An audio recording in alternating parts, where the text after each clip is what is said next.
लड़ाई खत्म हो चुकी थी। वो घाटी जो कुछ देर पहले डीमंस की दहाड़ और तलवारों की खनखनाहट से गूंज रही थी, अब शमशान जैसी शांत थी।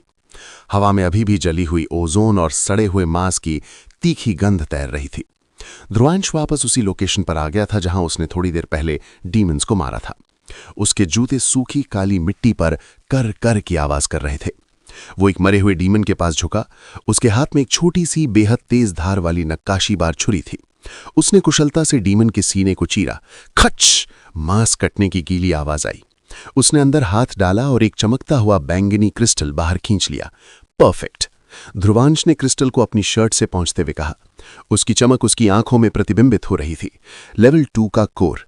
मार्केट में इसकी कीमत हजारों में है और यहां ऐसे 10 पड़े हैं। उसको देखकर एक ही बात दिमाग में आ रही थी। भिखारी को सोने का कटोरा दे दो, मांगनी उसने भीखी है। मूनलाइट रेल्म जैसी बड़ी जगह का मालिक होते हुए भी इन कोर की कीमत से खुश हो रहा था। उसने एक एक करके सभी डीमंस के कोर निकाले और अपनी स्टोरेज रिंग में डालता गया। शुम शुम, हर कोर गायब होता गया। फिर उसकी नजर जमीन पर बिखरे हुए जादुई लावे के टुकड़ों पर गई। ये ऑब्सीडियन की परतें थीं, ज्वालामुखी के फटने और जादुई ऊर्जा के मिलने से बनी थीं। ये देखने में काले कांच जैसी थीं, लेकिन इनमें धातु जैसा भारीपन था। जब सूरज की किरणें उन पर पड़तीं तो वे किसी काले हीरे की तरह चमकती। ध्रुवांश ने एक बड़ा टुकड़ा उठाया। वो भारी था, लेकिन ध्रुवांश के लिए पंख समान। ये मटेरियल रेयर है। उसने मन में कैलकुलेट किया। अगर जैक ने इससे हथियार बनाए तो वो हथियार लेवल 2 डीमन को कागज की तरह काट देंगे। हंटर मार्केट पागल हो जाएगा इसे खरीदने के लिए। उसने लालच के साथ आसपास पड़े सारे बड़े टुकड़े स्टोर कर लिए। सफाई अभियान पूरा हुआ। उसने हाथ झाड़ते हुए कहा। सब समेटने के बाद ध्रुवांश आगे बढ़ने के लिए मुड़ा ही था कि तभी कटक, सरसराहट। पास की घनी झाड़ियों में एक हलचल हुई, जैसे कोई उसे देख रहा हो। ध्रुवांश तुरंत सतर्क हो गया। उसका हाथ तलवार की मूठ पर चला गया। उसकी डेविल आइज ने झाड़ियों को स्कैन किया। कौन है? झाड़ियां हिली और वहां से एक जीव बाहर निकला। वो कोई डीमन नहीं था, वो एक जानवर था। आकार में एक लोमड़ी जितना, लेकिन उसकी बनावट अजीब थी। उसकी चमड़ी पर काले और चांदी रंग के पैटर्न बने हुए थे जो लगातार बदल रहे थे, जैसे परछाइयां उसके शरीर पर रेंग रही हों। उसकी पूंछ धुएं की बनी लग रही थी। सबसे खास थीं उसकी आंखें, चमकदार पीली आंखें। उनमें किसी जंगली जानवर वाला डर या गुस्सा नहीं था, बल्कि एक गहरी जिज्ञासा थी। वो ध्रुवांश को ऐसे देख रहा था जैसे उसे परख रहा हो। जानवर ने ध्रुवांश को देखा, अपनी पूंछ हिलाई और फिर पलटकर जंगल की गहराइयों की तरफ भाग गया। ध्रुवांश की भौहें तन गईं। ये क्या चीज थी? उसने हैरानी से पूछा। मैंने किताबों में ऐसे किसी जानवर के बारे में नहीं पढ़ा। Amelia, system, answer, unknown life form. मेरे डेटाबेस में इसकी कोई जानकारी नहीं है। ये डीमन प्रजाति का नहीं है, लेकिन इसमें बहुत हाई शैडो एफिनिटी डिटेक्ट हुई है। ध्रुवांश के होठों पर एक हल्की, दिलचस्पी भरी मुस्कान आ गई। शैडो एफिनिटी और डीमन नहीं है, इंटरेस्टिंग। वो उसके पीछे चल पड़ा। वो जानवर तेज नहीं भाग रहा था, वो बस चालाक था। वो हर बार झाड़ियों में घुसता, फिर थोड़ा आगे निकलकर रुकता और पीछे मुड़कर देखता, जैसे सुनिश्चित कर रहा हो कि ध्रुवांश उसके पीछे आ रहा है या नहीं। तो दूर रास्ता दिखा रहा है, ध्रुवांश समझ गया। उसने अपनी डेविल आई एक्टिवेट की। दुनिया स्लो हो गई। उसने देखा, उस जानवर के नन्हे पंजों के नीचे जमीन पर धुंधले काले निशान बन रहे थे। ये निशान किसी सामान्य पैरों के निशान नहीं थे, बल्कि स्पिरिचुअल एनर्जी के निशान थे, जैसे वो किसी छिपे हुए रास्ते की चाबी हो। ध्रुवांश ने उन निशानों का पीछा करना शुरू किया। जंगल का माहौल बदलने लगा। पेड़ अब और घने और काले होते जा रहे थे। हवा में एक भारीपन आ गया था। कुछ किलोमीटर अंदर जाने के बाद हवा अचानक बहुत भारी हो गई। वैसा ही भारी और दमघोंटू डीमन ऑरा जो उसने घाटी में महसूस किया था। ध्रुवांश एक विशाल पेड़ के तने के पीछे छिपकर झांक कर देखा। उसकी आंखें सिकुड़ गईं। सामने एक और खुला मैदान था, लेकिन यह पिछली घाटी से अलग था। यहाँ की जमीन नर्म और दलदली थी। बीच में एक पुराना टूटा फूटा पत्थर का चबूतरा था, जैसे कोई प्राचीन रिचुअल साइट हो। और वहां फिर वही गोरिल्ला गैंडा डीमंस का झुंड था। लेवल 2 की एक बड़ी तादाद, कम से कम 50 से ज्यादा। और उनके बीच उस पत्थर के चबूतरे पर बैठा था एक और लेवल 3 बॉस। ये वाला पिछले बॉस से थोड़ा अलग था। इसकी चमड़ी पर हरे रंग के जहरीले धब्बे थे और ये आकार में थोड़ा छोटा, लेकिन ज्यादा फुर्तीला लग रहा था। हाँ, उसने गहरी सांस छोड़ी। आज क्या बॉस डे है। जहां जा रहा हूं एक नया बॉस खड़ा मिल रहा है। थोक के भाव में मिल रहे हैं क्या? तभी अमीलिया ने एक जरूरी जानकारी दी। Amelia, system, answer. ध्यान दे मास्टर, ये सेम प्रजाति है। सिस्टम के पॉइंट नियम के अनुसार एक ही प्रजाति के लेवल 2 डीमंस को 10 बार मारने के बाद उनसे पॉइंट्स मिलना बंद हो जाते हैं। आप पहले ही कोटा पूरा कर चुके हैं। ध्रुवांश ने हल्का सा सिर हिलाया। समझ गया, यानी इन 50 लेवल 2 डीमंस को मारने का कोई फायदा नहीं। मेहनत ज्यादा, कमाई जीरो। तो लेवल 2 फार्मिंग बेकार है, सिर्फ बॉस वैल्यूएबल है। उसने इलाके को दोबारा स्कैन किया। उसने एक अजीब चीज नोटिस की। ये बॉस अकेला नहीं था, इसके आसपास परछाइयों की हरकत अजीब थी। कई लेवल 2 डीमंस दिख तो रहे थे, लेकिन उनका ऑरा फटा फटा सा था, जैसे टीवी स्क्रीन पर ग्लिच आ रहा हो। शैडो कॉपी, उसने फुसफुसाया। Amelia, system, answer, confirm.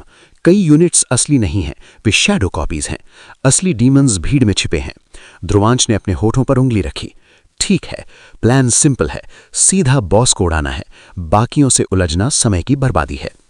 Dhruvansh ने तलवार नहीं निकाली। वो पेड़ के पीछे से झुका और जमीन से एक साधारण सा पत्थर उठाया।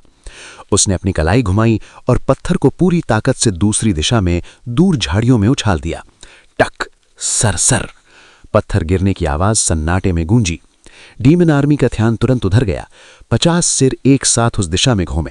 बॉस डीमन ने भी उस तरफ घुर्रा कर देखा। यही वो पल है जिसका ध्रुवांश इंतजार कर रहा था। वो परछाई की तरह दूसरी दिशा से आगे बढ़ा। उसके कदमों की कोई आहट नहीं थी। वो हवा के साथ बह रहा था। उसने डेविल आई से बॉस की चाल को पढ़ना शुरू किया। उसे बॉस के शरीर से निकलने वाली ग्रेविटी पल्स का रिदम दिखाई दे रहा था। हर 3 सेकंड में बॉस के शरीर से एक अदृश्य तरंग निकल रही थी, जो आसपास की चीजों को भारी कर रही थी। ध्रुवांश मन में गिनती गिन रहा था।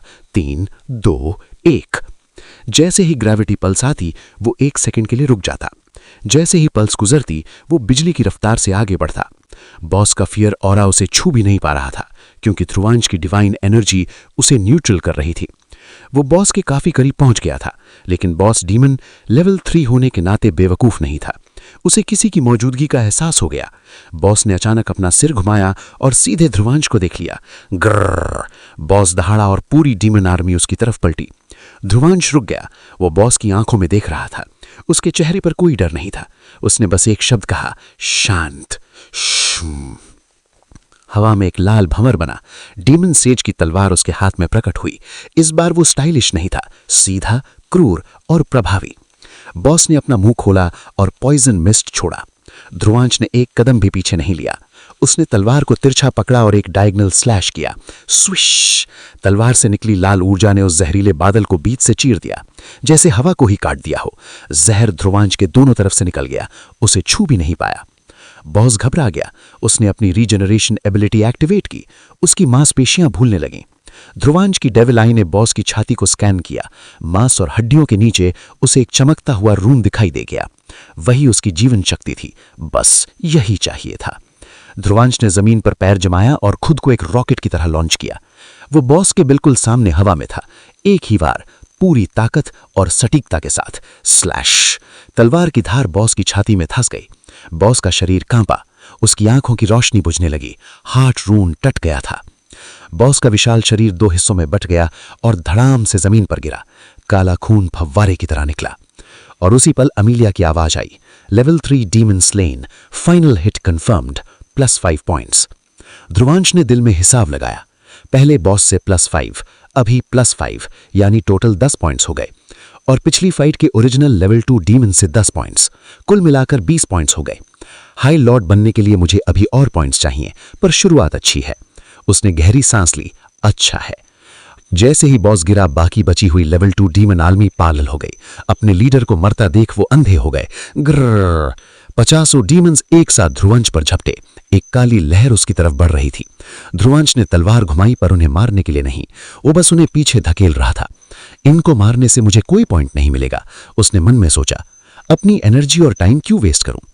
अब उसने एक अलग चाल चली, जो सिर्फ वही कर सकता था। उसने अपनी बाईं हथेली आगे की। उसकी परछाई जो जमीन पर थी, वो एक पल के लिए गाढ़ी हुई और उबलने लगी। फश! परछाई से धुआं उठा और एक धुंधली आकृति उसके पीछे खड़ी हो गई। वो एकदम ध्रुवंश जैसी दिख रही थी।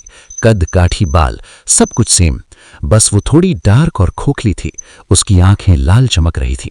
ये ध्रुवांश का क्लोन था, जिसे उसने सुबह मीटिंग के लिए भेजा था। अब वो उसे वॉर में यूज कर रहा था। अगर निकिता यहां होती तो उसकी ये देखकर आत्मा बाहर निकल जाती। ध्रुवांश ने जंगल की दूसरी दिशा में इशारा किया, जहां से वे आए थे। इनको बाहर ले जाओ, दूर। क्लोन ने कोई जवाब नहीं दिया। उसने बस सिर हिलाया और डीमंस की भेद की तरफ दौड़ पड़ा। उसने जानबूझकर एक जोरदार धमाका किया ताकि सबका ध्यान उस पर जाए। सारे पागल डीमंस जो सोचने समझने की शक्ति खो चुके थे, उन्हें लगा वही असली ध्रुवांश है। वे सब उस क्लोन के पीछे लग गए, जैसे शिकार के पीछे शिकारी। क्लोन उन्हें जंगल में दौड़ाता हुआ दूर ले गया।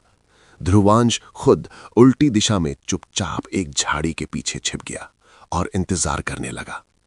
कुछ मिनट बाद जब डीमंस की आवाजें काफी दूर जा चुकी थीं, जंगल फिर से शांत हो गया। ध्रुवांश वापस उस रिचुअल साइट पर आया। उसने जल्दी से अपनी छुरी निकाली और डीमन के सीने से कोर निकाल लिया। शू, रिंग में स्टोर। उसने आसपास पड़े बाकी मरे हुए डीमंस जो बॉस की लड़ाई में मरे थे और क्लोन नहीं थे के कोर भी निकाल लिए। कुछ देर तक वो लगातार लूटता रहा। फिर उसने जंगल की उस दिशा में देखा जहां उसका क्लोन गया था। उसने हल्की आवाज में आदेश दिया, वापस आ। मीलों दूर हवा में एक काली लहर उठी। उसका क्लोन, जिसने डीमंस को चकमा दे दिया था, वो ऊर्जा बनकर वहां से गायब हुआ और सीधा ध्रुवांश की तरफ आया। वो ऊर्जा ध्रुवांश के शरीर में समा गई। एक पल के लिए ध्रुवांश की आंखें लाल चमकी। उसे क्लोन की सारी यादें और थकान महसूस हुई। फिर सब नॉर्मल हो गया। काम हो गया, ध्रुवांश ने इत्मीनान से कहा। उसने अपनी वॉच खोली। स्क्रीन पर एक ऑप्शन ब्लिंक कर रहा था, return to last location, moonlight realm. उसने कंफर्म दबाया। शू, एक नीली रोशनी उसे घेर लेती है और अगले ही पल वो उस खतरनाक जंगल से गायब हो जाता है। पीछे छोड़ जाता है सिर्फ एक मरी हुई बॉस की लाश और एक पहेली। ध्रुवांश की ये नई ताकत और डीमन सेज की तलवार आगे क्या रंग लाएंगी। उधर मूनलाइट रेल्म में अर्नव की ट्रेनिंग कैसी चल रही होगी। कहानी अब और भी रोमांचक होती जा रही है।